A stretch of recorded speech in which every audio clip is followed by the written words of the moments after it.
Hi, everybody. So I had the weirdest dream last night. Like, for real, the weirdest dream you've ever heard in your entire life. And I feel it's my duty, it's my calling to share this dream with you. Okay? So it starts out that I'm asleep and I'm in my bedroom in my current Houston apartment, but like outside and downstairs, it's really my old 56 Queensberry apartment, like in Boston. And it's really strange. And it's like morning time. The sun's out though, and there's a tapping at my window. And who's tapping at my window but President George Bush? President George Bush is on a platform with lots of reporters and photographers and CNN video crews, a mess of people outside my window on a platform tapping at my window while I'm waking up. So this puts me in a little bit of a panic, but the details fill in my head that what happened was there was a contest. I'm not really clear how this happened, but George Bush was going to pick someone's in the country's apartment, and he was going to visit that apartment, and he was going to read Goodnight Moon. So George Bush is going to go somewhere and read Goodnight Moon, and somehow he chose my apartment, or my apartment was chosen for George Bush to come and read Goodnight Moon. So George Bush is tapping on my window, trying to get like, it's gonna happen soon, and like he's all doofy and excited. And he's not like George Bush, like the real George Bush. He's almost like a Family Guy cartoon version of George Bush. So he's all like dopey and smiley and tapping on my window, all happy he's gonna come in soon. So now, meanwhile, I'm just like waking up. So I'm in my underwear and I'm all like freaking out. I'm like, I gotta clean my room. I gotta have all this stuff. And then Nathan's there, and I'm like, you can't be here because George Bush is coming, and he'll get mad. So like we have to like clean the house, and then I have to clean my bedroom and like take down all like any kind of statue or robot or anything like fun that I have. I want to hide it because I don't want George Bush to be mad at me.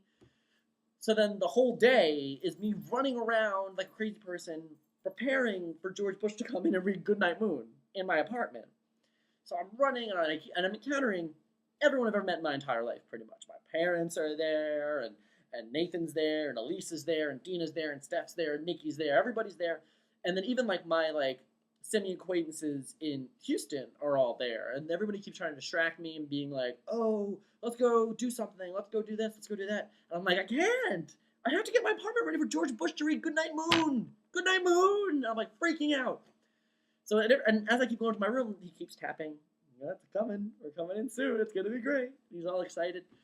So I'm running around like a crazy person, running around like a crazy person, and then like the inside of Queensberry, like not my apartment, but like the downstairs, is all like a very, very old Boston hotel that's like really like dimly lit, and like there's dark carpets and lots of old antique furniture.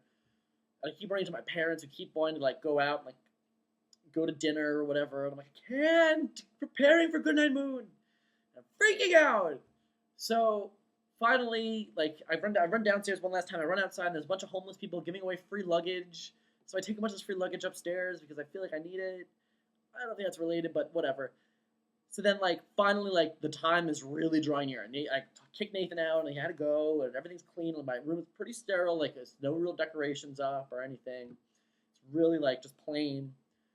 So then the George Bush, like, pre-press people have to come in and, like, make sure everything's ready. Make sure everything looks really good. There's one guy's like, where's all your stuff? Like, where's like, we want like statues and like we want like decoration, and where like you just pulling all these robots out of my closet, like all these robots. There's just tons of robots coming out of my closet, and he's putting these like robots everywhere, and then these weird pirate statues. And I had a Jesse Award, which for those of you who don't know is like a Chronicle staff award they give out. It's literally a giant picture of this guy Jesse who was important at some point or something. So with Jesse Awards, he's pulling out all these like statues and weird stuff, and he's putting it all over. I'm like, okay, fine. And then George Bush comes in, and he's all smiley and happy and animated and weird. So he's coming in, and there's like a squirt gun on my dresser. And he like leans over the squirt gun, and he's like, ah, ah, ah. And then one of his like people had to pick up the squirt gun and squirt it in his mouth. And he kept doing it like a toddler, like a baby. Like, more, more. And then it was really strange. So there's time to actually like pack in the people to do the reading of Goodnight Moon.